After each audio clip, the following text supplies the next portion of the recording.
హల్లెలూయా. మన ప్రభువైన యేసుక్రీస్తు నామములో మరోసారి మీకు వందనాలు తెలియజేస్తున్నాను. ఈరోజు ఒక విషయం మీతో చెప్తాను. ఆ విషయం త్రియేక దేవుని గురించి. తండ్రి అయిన దేవుడు, కుమారుడైన దేవుడు, పరిశుద్ధాత్మ దేవుడు, ఈ ముగ్గురు పనేంటో మనం జాగ్రత్తగా గమనిద్దాం. బైబిల్ మీరు ఆది కాండంలో చదివితే బైబిల్లో రాయబడిన మాట, God said let there be light, వెలుగు కలుగుగాక అన్నాడు. ఈ మాటలో మనం జాగ్రత్తగా గమనిస్తే త్రియేక దేవుడు మనకు కనపడడం ప్రారంభిస్తారు. సర్వోన్నతుడైన దేవుడు కూర్చొని వెలుగు కలుగుగాక అని పలికారు. ఎప్పుడైతే దేవుడు పలికారో, దేవుడు తండ్రి అయిన దేవుడు కూర్చొని ఉన్నారు.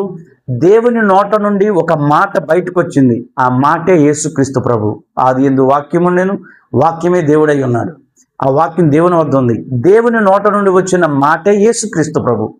యేసుక్రీస్తు ప్రభువు సర్వోన్నతుడైన దేవుని నుండి వాక్య రూపంలో బయటకు వస్తే, ఆ వాక్యాన్ని క్రియలలో కనపరచడం, లేదా ఆ వాక్యాన్ని క్రియారూపంగా తీసుకురావడం పరిశుద్ధాత్మ దేవుని పని.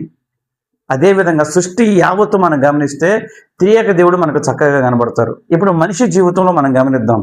1 కొరింథీయులకు రాసిన పత్రిక 6వ అధ్యాయం 11వ వచనంలో ఉంది, యేసు తండ్రి అయిన దేవుడు మనల్ని రక్షించాలని ప్లాన్ చేసిన వాడు తండ్రి అయిన దేవుడు. ఆ ప్లాన్ని ఇంప్లిమెంట్ చేసిన వాడు, నెరవేర్చడానికి ఈ లోకంలోకి వచ్చిన వాడు యేసుక్రీస్తు ప్రభు. యేసుక్రీస్తు ప్రభు వచ్చి తండ్రి చేసిన ప్లాన్ని నెరవేర్చారు.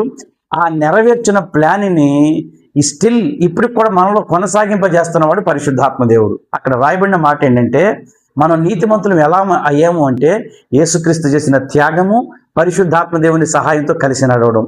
ఈ రెండిటిని బట్టి మనం నీతిమంతులుగా మార్చబడి పరలోక రాజ్యానికి సిద్ధపడుతున్నాం. సృష్టి యావత్తులో త్రియేక దేవుని పని కనపడుతుంది. సృష్టిని కలుగు చేయడంలో, మనిషిని పరలోక రాజ్యానికి చేర్చడంలో కూడా త్రియేక దేవుని పని కనపడుతుంది. తండ్రి, కుమార, పరిశుద్ధాత్మ దేవుడు త్రియేక దేవుడు. ఖచ్చితంగా త్రియేక దేవుణ్ణి మనం గ్రహించుకోవాలి.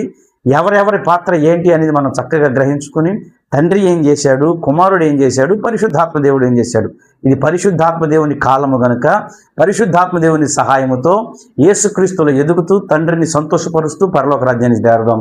మీరందరూ కూడా త్రియేక దేవుని గురించి తెలుసుకుని వాక్యానుసారంగా నడుస్తూ దేవుని కొరకు సిద్ధపడాలని కోరుతున్నా. మీ అందరినీ దేవుడు దీవించుగాక. ఆమేన్. మహోన్నతుడైన తండ్రి, నీ పిల్లల్ని మీరు దర్శించండి. త్రియేక దేవుని గురించిన ఆలోచన వాళ్ళు గ్రహించుకుని పరిశుద్ధాత్మ దేవుని సహాయంతో యేసుక్రీస్తుని తెలుసుకుంటూ తండ్రి అయిన దేవుని సంతోషపరుస్తూ పరలోక రాజ్యానికి చేరుకునే కృపను అనుగ్రహింపచేయమని యేసుక్రీస్తు శక్తి కలిగిన నామములో అడుగుచున్నాము తండ్రి. Amen. God bless you all.